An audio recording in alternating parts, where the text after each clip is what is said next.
how these lessons came to be.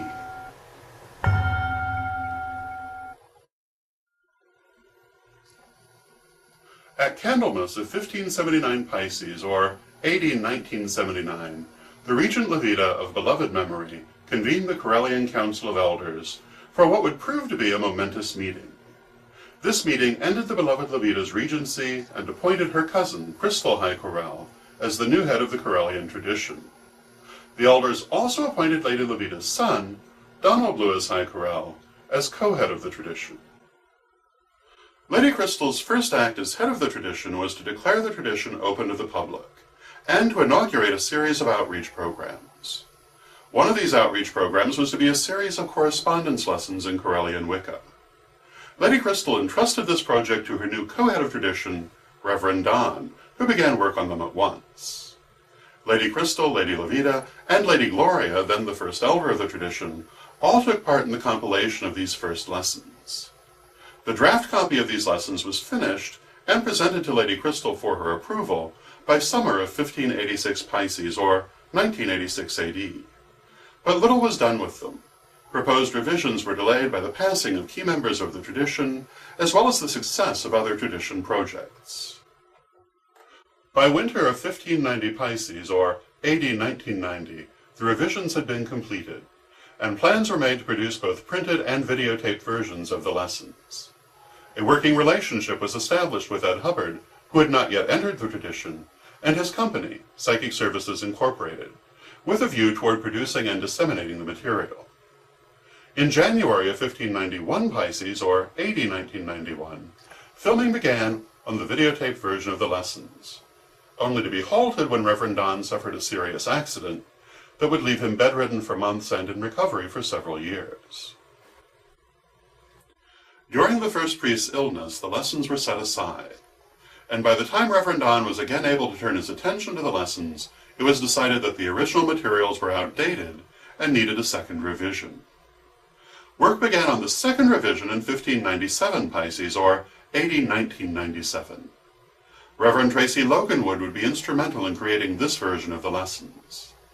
The first of the revised lessons would be presented to Lady Crystal in 1598 Pisces, or AD 1998. The new lessons were much deeper and more thorough than the previous versions, with a stronger emphasis on the inner nature of Corellian teachings. After 20 years, the lessons in Corellian Wicca were finally completed, and these were presented to Lady Crystal in 1599 Pisces, or AD 1999. The first Corellian cleric to be trained under this system was Reverend Sword of Chicago's Holy City Temple, who was initiated as a first-degree priest on November 11th, 1599 Pisces, or AD 1999. Reverend Sword was the last Corellian initiated in the Old Century, and thus it is fitting that he was the first to come in under the long-awaited lessons. In closing, we hope that you have enjoyed these lessons. Creating them has been a labor of love, which we gladly share with you. Some history of the Corellian tradition. Corellian nativist Wicca was founded by Orpheus Caroline High Corel in 1479 Pisces, or AD 1879. A woman of Scots Cherokee ancestry, Lady Orpheus is claimed by some members of the High Corel family to have been a Scottish traditional witch. She was also a practicing psychic, spiritual healer, and herbalist, and she spent many years with the traveling circus she owned with her husband, John Corel.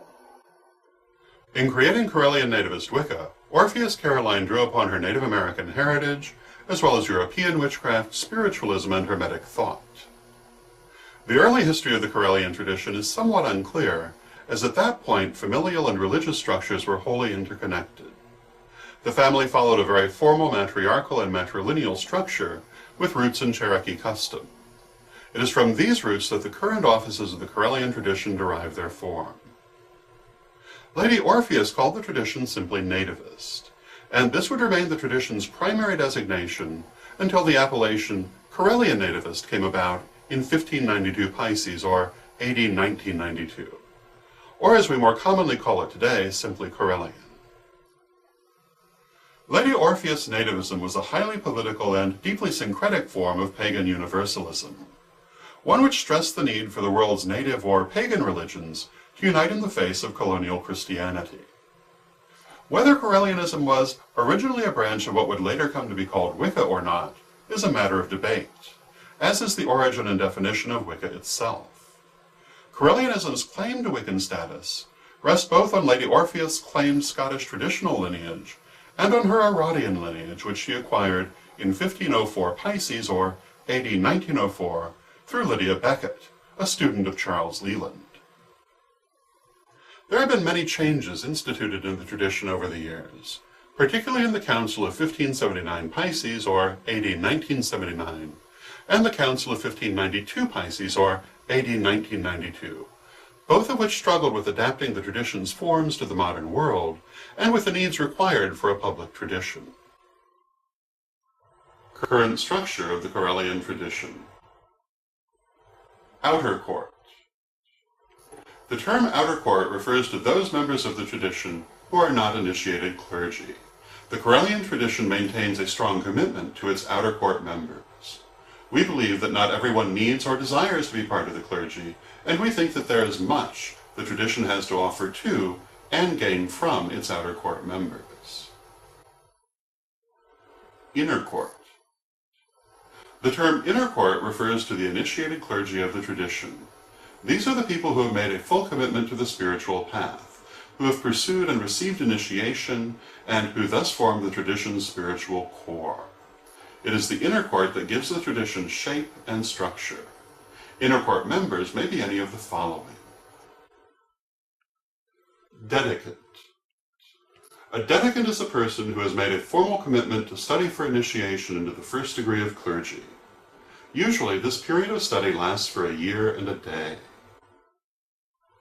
Postulant.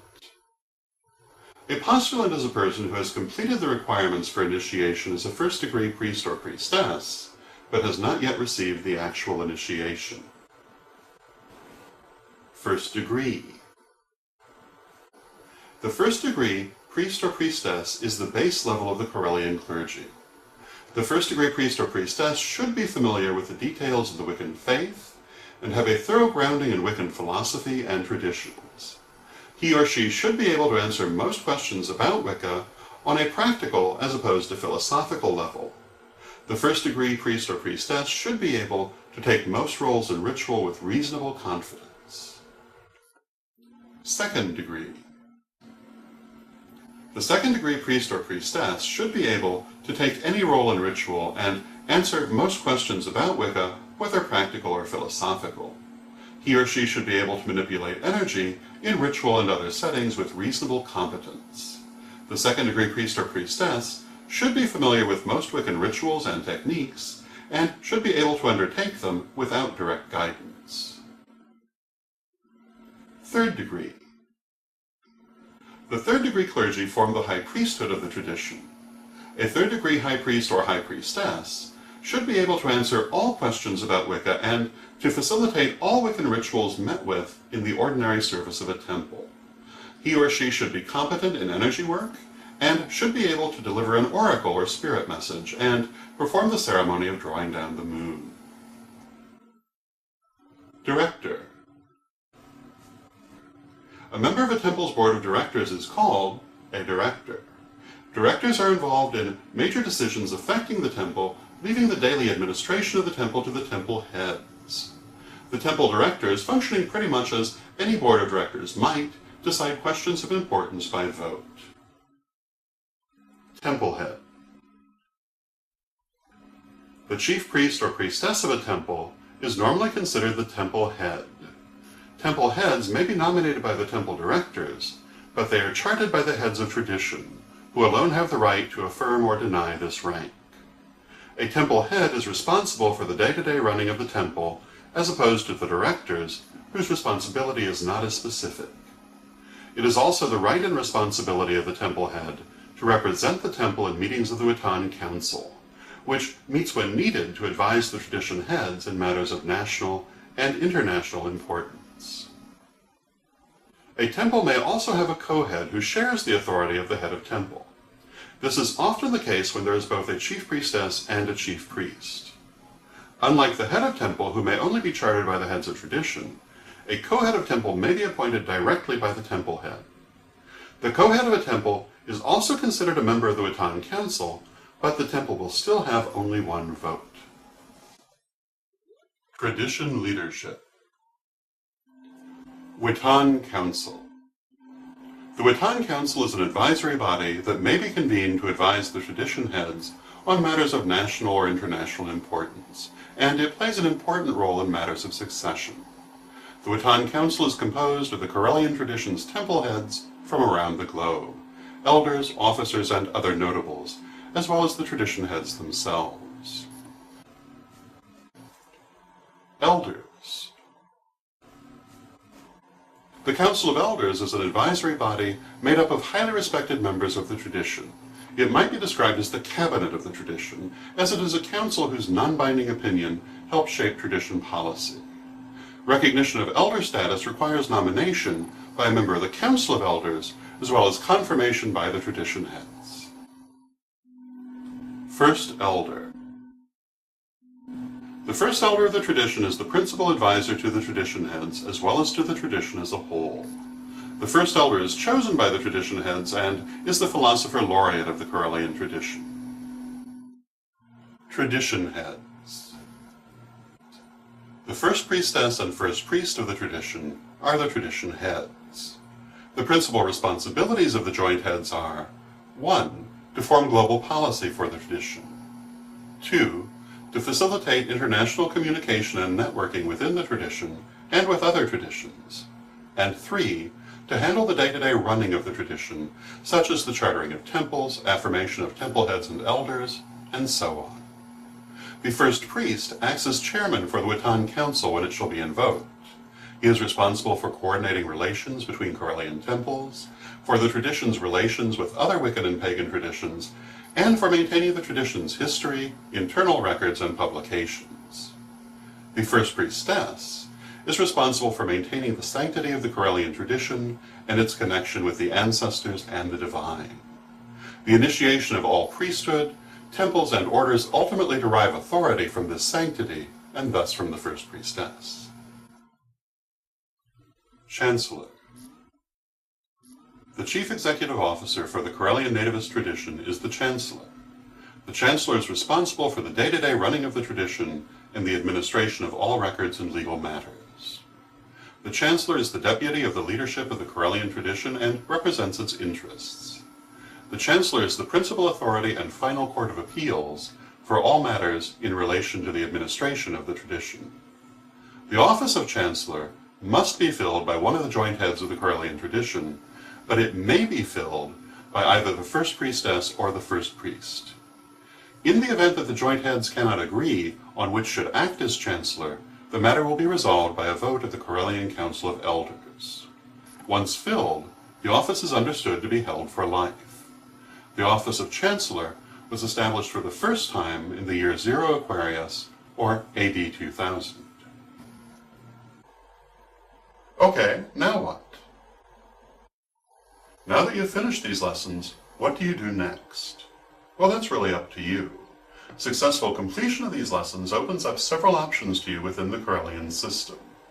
If you choose, you can apply for formal initiation as outlined below, but you don't have to be initiated to play an active role in the Karelian tradition. Karelian Wicca believes that everyone should be welcome to share in the joy of the goddess and the god. Our initiated clergy hold a very important place in the tradition, but it is not the only place in the tradition.